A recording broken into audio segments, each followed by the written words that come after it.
मुख्यमंत्री पुष्कर सिंह धामी ने दिल्ली के उत्तराखंड सदन में पौड़ी गढ़वाल से सांसद अनिल बलूनी से मुलाकात की। मुलाकात के दौरान दोनों नेताओं में राज्य के विकास, भारी बारिश की वजह से आई आपदा के राहत बचाव कार्यों समेत कई मुद्दों पर अहम चर्चा हुई।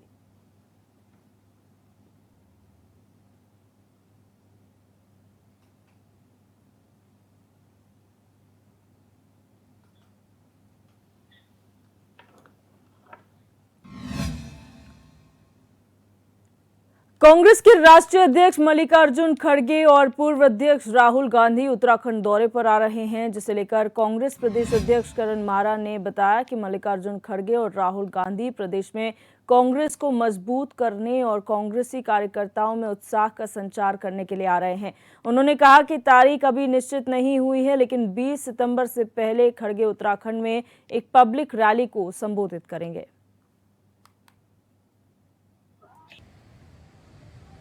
देखिए, अभी डेट फिक्स नहीं है। मेरे को अभी यहाँ आने से पहले ये पता चला है, जानकारी दी गई है 20 सितंबर से पहले कोई डेट फिक्स हो जाएगी और राहुल गांधी जी और आदरणीय खड़गे जी उसमें। और हमारे संवाददाता हिमांशु गौर ज्यादा जानकारी के लिए हमारे साथ लाइव जुड़ चुके हैं। हिमांशु, कांग्रेस में अब वरिष्ठ नेता मल्लिकार्जुन खड़गे और राहुल गांधी उत्तराखंड आ सकते हैं, क्या एजेंडा है इस दौरे के पीछे? जी बिल्कुल दिव्या, जिस प्रकार से लगातार कांग्रेस, हालांकि कुछ चुनावों में कांग्रेस को हार का सामना करना पड़ा था, चाहे 2024 लोकसभा चुनाव हो, 2022 विधानसभा चुनाव हो, 2014 हो, 2019 के चुनाव में कांग्रेस को हार का सामना करना पड़ा था। लेकिन 2024 में जिस प्रकार से 2 बाई इलेक्शन में कांग्रेस ने जीत हासिल की है और अब उत्तराखंड में क्योंकि इस वर्ष लगातार चुनावों का दौर है, अब केदारनाथ बाई इलेक्शन होने हैं, राज्य में निकाय चुनाव होने हैं, राज्य में त्रिस्तरीय पंचायत चुनाव होने हैं और किस प्रकार कांग्रेस के संगठन को जो है मजबूती प्रदान की जाए, उसको लेकर कांग्रेस राष्ट्रीय अध्यक्ष मल्लिकार्जुन खड़गे और नेता विपक्ष राहुल गांधी अब उत्तराखंड दौरे पर आएंगे और 20 सितंबर से पहले जो है दोनों ही नेता उत्तराखंड दौरे पर आएंगे। और ऐसे में जगह का चिन्हीकरण हो, समय और स्थान का चिन्हीकरण हो, उसके लिए कांग्रेस कोर कमेटी जो है उसको समय दिया गया है कि कब जो है राहुल गांधी उत्तराखंड आएंगे, किस प्रकार से वो उत्तराखंड में जनसभा को संबोधित करेंगे, किस प्रकार कार्यकर्ताओं के साथ सीधा संपर्क करेंगे और कौन से ऐसे कार्यकर्ता होंगे या कौन से ऐसे दिग्गज नेता होंगे जो सीधा उनसे संपर्क करेंगे, किस प्रकार से कांग्रेस को मजबूती प्रदान की जाए, संगठन को किस प्रकार मजबूती प्रदान की जाए, सरकार की जो नीतियां हैं उसका किस प्रकार से विरोध किया जाए, जनता तक कैसे अपनी बात को पहुंचाई जाए, ऐसे तमाम विषयों को लेकर जो है अब शीर्ष नेतृत्व जो है उत्तराखंड दौरे पर आने वाला है। जी, यहाँ पर तमाम जानकारियां साझा की जा रही हैं। भारतीय जनता पार्टी की बात की जाए तो समय समय पर केंद्र नेतृत्व प्रदेश का दौरा करता है, कार्यकर्ताओं से, पदाधिकारियों से मुलाकात की जाती है, लेकिन बहुत कम ही ऐसा देखने को मिलता है कि केंद्र नेतृत्व कांग्रेस का इस प्रदेश में आ रहा है। ऐसे में यहाँ पर किस तरीके का माहौल बन रहा है और कौन कौन से ऐसे विषय हैं जो प्रदेश कांग्रेस के पास हैं जो उनके बीच में रखे जाएंगे? जी बिल्कुल, जिस प्रकार से बात की आपने भारतीय जनता पार्टी की, तो उसमें समय में जो है चाहे प्रभारी दुष्यंत कुमार गौतम हो, चाहे तमाम शीर्ष नेतृत्व हैं वो उत्तराखंड में पहुंचते हैं। लेकिन कांग्रेस में इसके बिल्कुल विपरीत है, नेता जो है शीर्ष नेतृत्व वो कभी कभी ही उत्तराखंड दौरे पर पहुँच पाता है और ऐसे में अगर मल्लिकार्जुन खड़गे और राहुल गांधी दोनों ही नेता एक साथ उत्तराखंड में पहुँचते हैं तो इसके लिए कहीं ना कहीं कार्यकर्ताओं में जो है उत्साह काफ़ी है। इसी के साथ ही मुद्दों की अगर हम बात करें तो किस प्रकार से केदारनाथ बाई इलेक्शन को जीता जाए, निकाय चुनाव है, त्रिस्तरीय पंचायत चुनाव है, किस प्रकार इन चुनावों में जीत हासिल की जाए, प्रदेश के जो आपदा हो, महंगाई हो, भ्रष्टाचार हो, यूके SSS भर्ती घोटाला हो, अंकिता भंडारी हत्याकांड हो, पलायन हो, गैरसैंण स्थायी राजधानी की मांग हो, तमाम ऐसे मुद्दे हैं जिनको लेकर नीति बनाई जाएगी और किस प्रकार से ये मुद्दे जनता के बीच में उठाए जाएं, उसको लेकर शीर्ष नेतृत्व जो कहीं ना कहीं अब निर्देश कर सकता है। इसी के साथ ही बूथ स्तर तक जो है कांग्रेस को किस प्रकार मजबूती प्रदान की जाए, नेतृत्व में हालांकि फेरबदल होने की संभावना कहीं ना कहीं जताई जा सकती है, प्रदेश में जो नेतृत्व है वो परिवर्तन हो सकता है। ऐसे में इसको लेकर कहीं ना कहीं जो है कयास वो लगातार लगाए जा रहे हैं और देखने वाली बात होगी जब दोनों ही नेता उत्तराखंड दौरे पर आएंगे, उसके बाद किस प्रकार से फेरबदल होगा, कार्यकर्ताओं में किस प्रकार का उत्साह होगा और किस प्रकार से जो है कांग्रेस अब अगला स्टेप अपनाए रखेगी, वो देखने वाली बात होगी। अच्छा, यहाँ पर ये कहा जा रहा है कि 20 सितंबर से पहले मल्लिकार्जुन खड़गे जब उत्तराखंड आएंगे तो यहाँ पर एक पब्लिक रैली को संबोधित करेंगे। पिछली बार जब खड़गे आए थे उस वक्त देखा गया था कि बन्नू स्कूल में कार्यक्रम हुआ था, भीड़ जुटाने की पूरी कोशिश की गई थी, लेकिन कहीं ना कहीं कमी नजर आई थी। ऐसे में अब कांग्रेस प्रदेश जो संगठन है उसकी क्या तैयारियां हैं उनके दौरों को लेकर? जी, बिल्कुल। प्रदेश कांग्रेस संगठन की अगर हम तैयारियों की बात करें तो कल ही करण मेहरा जो प्रदेश अध्यक्ष कांग्रेस के हैं, उन्होंने तमाम दिग्गज नेता, चाहे नेता प्रतिपक्ष यशपाल आर्य हो, पूर्व नेता प्रतिपक्ष प्रीतम सिंह हो, वर्तमान उप नेता प्रतिपक्ष भुवन कापड़ी हो, तमाम ऐसे जो है शीर्ष नेतृत्व से बात की है। उनसे समय और स्थान को मांगा है कि किस प्रकार से दौरा फिक्स किया जाए। इसी के साथ ही जिला अध्यक्ष हैं, बूथ स्तर तक के कार्यकर्ता हैं, कांग्रेस सेवा दल है, यूथ कांग्रेस है, NSUI के हैं, तमाम जो संगठन जुड़े हुए हैं उनके पदाधिकारियों से बात की गई है। उनको ये निर्देश दिए गए हैं कि पूरे प्रदेश भर से कार्यकर्ता, हालांकि अभी स्थान का चिन्हीकरण होना बाकी है, जिस भी स्थान पर अगर रैली होती है, पब्लिक मीटिंग जो है करते हैं, तो उसको लेकर भीड़ इकट्ठा करने के साफ निर्देश दिए गए हैं। कार्यकर्ताओं से जो है अधिक से अधिक संख्या में पहुंचने की मांग यहाँ पर जरूर कांग्रेस करेगी और किस प्रकार से कांग्रेस की मजबूती का प्रदर्शन किया जाए, क्योंकि ये भीड़ इसके बाद एक इशारा देगी निकाय चुनाव के लिए और पंचायत चुनाव के लिए। विशेषकर जो भीड़ होगी वो इशारा देगी कि कांग्रेस संगठन कितना मजबूत है, कांग्रेस के कार्यकर्ताओं में 2 बाई इलेक्शन जीतने के बाद कितना उत्साह है, वो स्पष्ट रूप से देगी। इसके लिए कार्यकर्ताओं को, प्रदेश भर के कार्यकर्ताओं के पहुंचने की उम्मीद जरूर अब लगाई जा सकती है। जी, बहुत शुक्रिया हमारे साथ जुड़ने के लिए हिमांशु और तमाम जानकारी साझा करने के लिए।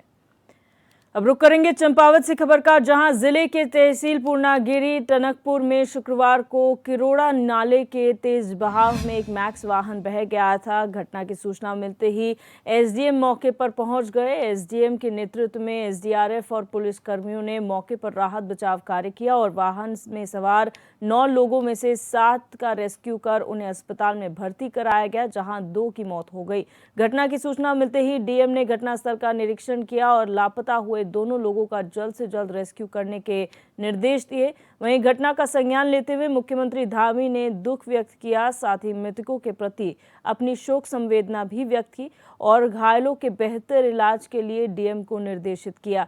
वहीं डीएम ने घटना को लेकर मजिस्ट्रेट जांच के आदेश दिए हैं।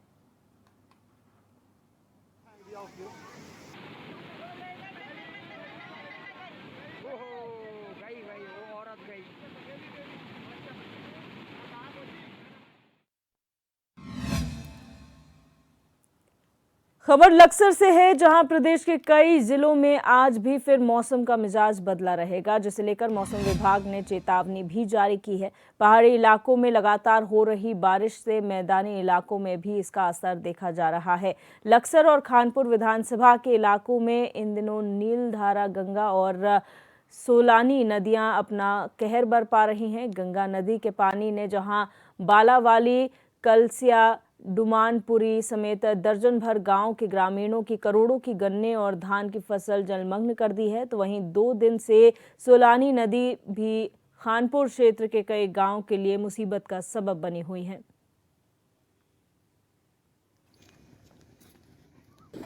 पेचिंग लगाया पुल के नीचे, एक बांध जाए, इससे हो रहा है ये नुकसान। क्या है? नुकसान खेतों का बहुत, देखो आप कितना नुकसान है। सब गन्ना बेकार हो गया, गन्ना, चेरी, घास सब बेकार हो गया। पानी कितना है? पानी तो काफ़ी है इसमें। तटबंधों को कोई खतरा? खटबंधों को खतरा ही खतरा है भी, अगर थोड़ा और आएगा तो फिर खतरा ही खतरा। ये हमारी जो लक्सर तहसील में है 4 बाढ़ चौकियाँ हैं और 4 बाढ़ चौकियों में हमारे 24 घंटा आपदा मित्र हैं। उनके पास समस्त सामान है, चाहे वो लाइफ जैकेट हो, रस्से हों या अन्य जो सामग्री है, टॉर्च वगैरह, आजकल लाइट वगैरह, सारी चीज़ें हमारे पास है। और अगर बाढ़ वाली स्थिति अगर वैसे तो होनी नहीं चाहिए, क्योंकि जहाँ जहाँ हमारे बंदे डैमेज थे, जहाँ जहाँ ज़रूरत थी, वहाँ हमने उसको मरम्मत करवा दी है, चाहे वो गंगा जी के तरफ का हो, चाहे वो सोलानी नदी के तरफ का हो। इसके अलावा अगर उसके उपरांत भी अगर कोई प्रॉब्लम होती है तो हम जो संबंधित जो ग्राम प्रधान हैं उनको भी हम सूचना देते हैं। बीएसएफ का पहला महिला प्रहरी पर्वतारोही दल आज सुबह माउंट मुकुट के लिए रवाना हो गया है। बीएसएफ एडवेंचर एंड एडवांस्ड प्रशिक्षण संस्था के कमांडेंट महेश कुमार नेगी और कमान अधिकारी मनोज पेन्यूली के साथ भारतीय स्टेट बैंक के स्थानीय प्रबंधक ने दल को झंडा दिखाकर रवाना किया। आपको बता दें कि माउंट मुकुट उत्तराखंड के चमोली जिले में स्थित है और इस दल में बीएसएफ की 12 महिला प्रहरी भाग ले रही हैं, जिनका नेतृत्व महिला प्रहरी सरस्वती लामा कर रही हैं। दल का उद्देश्य महिला सशक्तिकरण एवं साहसिक खेलों में महिलाओं की भागीदारी को बढ़ावा देने के साथ ही स्वच्छ भारत स्वच्छ हिमालय के संदेश को प्रसारित करना है।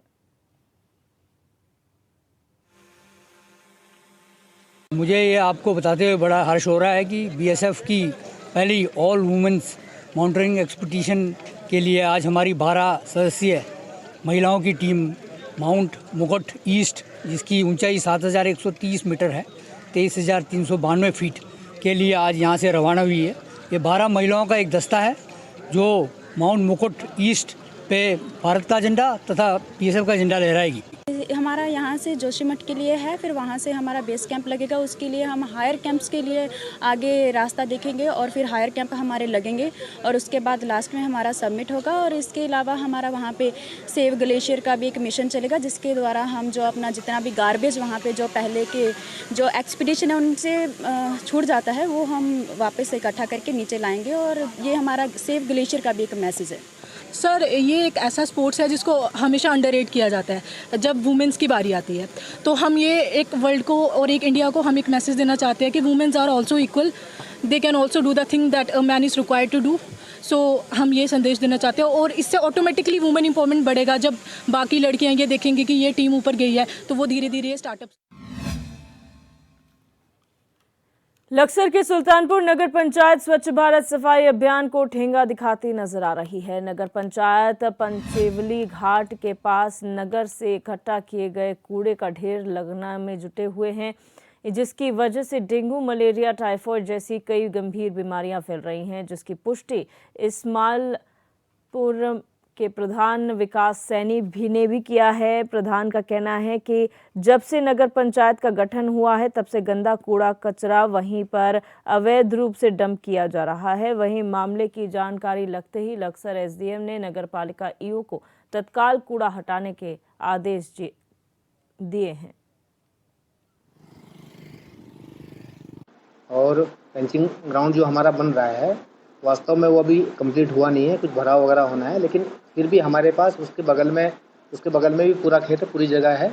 मैंने ईओ साहब को बता दिया है कि वो उस जगह पे डंप करेंगे, ना कि रोड पे डंप करेंगे। और 1-2 दिन में मैं भी उसका निरीक्षण एक बार कर लूँगा इन्होंने कितनी कार्रवाई वगैरह की है। दूसरा, हमने बजट की प्रत्याशा में फाइल भी साइन कर दी है भराव की, जो जिसके कारण ये दिक्कतें हो रही थी, तो वो काम भी हमारा जल्दी ही शुरू हो जाएगा। तो मैं समझता हूँ कि ईओ साहब से मेरी बात हो गई है और हम आज से कल से इसमें जो भी है, जो जहाँ डंप होता था वहाँ ना करके जो हमारा फेंसिंग ग्राउंड के बगल का जो खेत है हम उसमें फिलहाल डंप करेंगे। जब से हमारे यहाँ सुल्तानपुर नगर पंचायत बना है तो ये महादेव पचलवी मार्ग और हमारा इस्माइलपुर मार्ग के बीच में टंकी के पास ये इन्होंने कूड़ादान कचरा इकट्ठा करना शुरू किया। तब ये लोग ईओ साहब कहते थे कि अभी निर्माण स्थान कूड़ादान तैयार हो रहा है, जब तक वो तैयार नहीं होगा तब तक हम कुछ दिन यहीं पर डाल लेंगे। मेरी मौखिक रूप से बात हुई है, लिखित रूप में बात हुई है और 1-2 बार मैंने एसडीएम साहब को भी कहा है इस चीज़ को। तो इसकी मैंने 3 दिन पहले शिकायत की है। एसडीएम साहब तो थे नहीं, वो छुट्टी पे थे, उनके स्टानो साहब को दिया था, रिसीविंग दी थी। तो ये कचरा इतना गलत पड़ा हुआ है यहाँ पे कि यहाँ पे आने जाने वालों को, स्कूली बच्चों को, और ये बरसात के मौसम में इसमें सड़न गलन बिल्कुल बीमारी के लक्षण फैल गए हैं। जबकि इनका कूड़ादान अभी बराबर में तैयार हो चुका है, बिल्कुल निर्माण तैयार खड़ा है, तब भी यहाँ से हटा नहीं रहे इसको। और मेरी यही एसडीएम साहब से भी यही मांग है और ये साहब से भी यही मांग है, सभी सम्मानित जितने इधर के क्षेत्रवासी हैं और सुल्तानपुर के सम्मानित जनप्रतिनिधि हैं, पूर्व है या वर्तमान है, मेरी सबसे यही रिक्वेस्ट है कि इस कूड़ेदान को, जहाँ कूड़ा स्थान है, इसको वहाँ शिफ्ट किया जाए, यहाँ से हटा कर।